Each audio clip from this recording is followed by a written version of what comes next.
Hello everyone. तो अपना next question है वो प्लेन और सफियर से रिलेटेड है। देखो क्या बोला गया है, the plane 2x - 2y + z + 12 = 0 touches the sphere x² + y² + z² -2x - 4y + 2z - 3 = 0 at the point. Plane sphere को टच करता है और जो टच करेगा उसके इंटरसेक्शन पॉइंट की हमें यहाँ पे वैल्यू फाइंड आउट करनी है। यानी कुछ ऐसी इसकी इमेज बनेगी। ये हमारा प्लेन है, ये सफियर है, और ये जब प्लेन सफियर को टच करेगा तो यहाँ पे इन दोनों का एक इंटरसेक्शन पॉइंट आएगा। इस पॉइंट की हमें वैल्यू निकालनी है, और ये जो पॉइंट की वैल्यू है वो हमें ऑप्शन में गिवन है।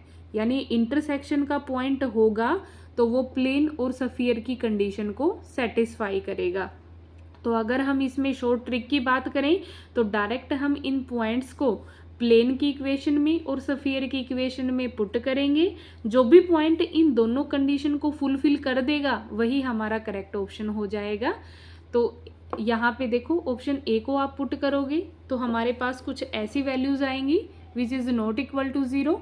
ऑप्शन बी में पुट करोगे पॉइंट्स के तो हमारे पास नॉट इक्वल टू 0 आएगा। ऑप्शन सी के पॉइंट पुट करोगे तो भी नॉट इक्वल टू 0 आएगा।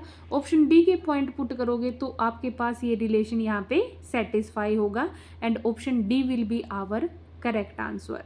तो ये तो है हमारी शॉर्ट ट्रिक।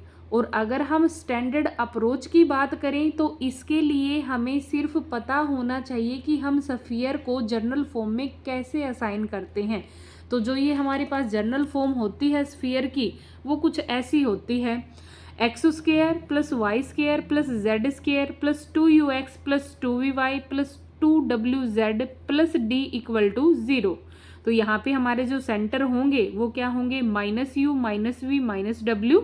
अब यहाँ से हम इक्वेशन से निकाल लेंगे सेंटर्स को, जो कि क्या बनेंगे हमारे पास 1 2 एंड -1। यहाँ तक आ गया हमारे पास। स्टैंडर्ड अप्रोच से हम कैसे निकालेंगे, देखो सबसे पहले हमने सेंटर निकाल ली सफियर के, जो कि हमारे पास है 1 2 और -1।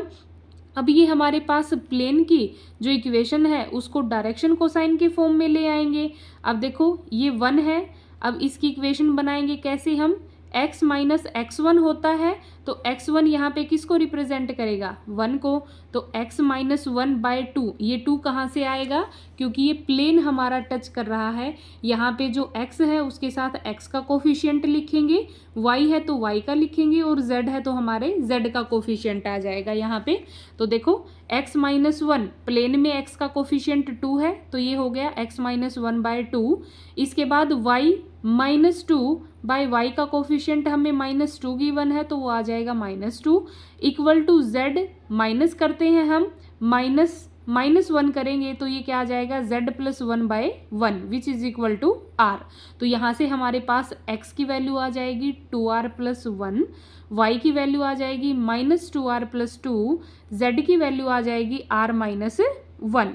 अब ये जो पॉइंट है वो प्लेन की इक्वेशन को सेटिस्फाई करेंगे। तो हम क्या करेंगे, प्लेन में जो हमारे पास x y और z है वहाँ पे ये पॉइंट्स पुटअप कर लेंगे। तो देखो 2x - 2y + z + 12 = 0 है।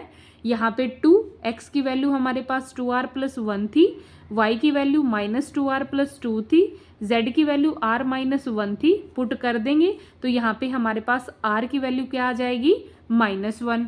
और इस r की वैल्यू को हमें अपने इन पॉइंट्स के अंदर पुट करना है जो कि हमारे पास x y z के कोऑर्डिनेट्स आए हैं। तो जब -1 आप यहाँ पे रिप्लेस करोगे तो देखो 2 × -1 + 1 क्या बन जाएगा, -1। यहाँ पे जब आप रिप्लेस करोगे तो ये हमारे पास आ जाएगा 4, यहाँ पे -1 रिप्लेस करोगे तो ये आ जाएगा -2 which is again our option D. तो हम इसको शॉर्ट ट्रिक से भी कर सकते हैं और अपने स्टैंडर्ड अप्रोच से भी कर सकते हैं। बस हमें थोड़ा सा प्लेन और सफ़ियर का कॉन्सेप्ट आना चाहिए। बाकी बेसिकली हमें टाइम सेव करना होता है एग्ज़ाम्स के अंदर। तो मैं चाहूँगी कि आप ऐसे क्वेश्चन को शॉर्ट ट्रिक से ही टैकल करें, जहाँ पे पॉइंट हमें कहीं भी टच करता हुआ दिखे तो वो हमें इंटरसेक्शन का पॉइंट दिखेगा, और जब भी इंटरसेक्शन की बात आती है तो वो दोनों इक्वेशंस को सेटिस्फाई करता हुआ दिखेगा point, and that will be our correct answer. I hope you will easily understand this. Thank you so much.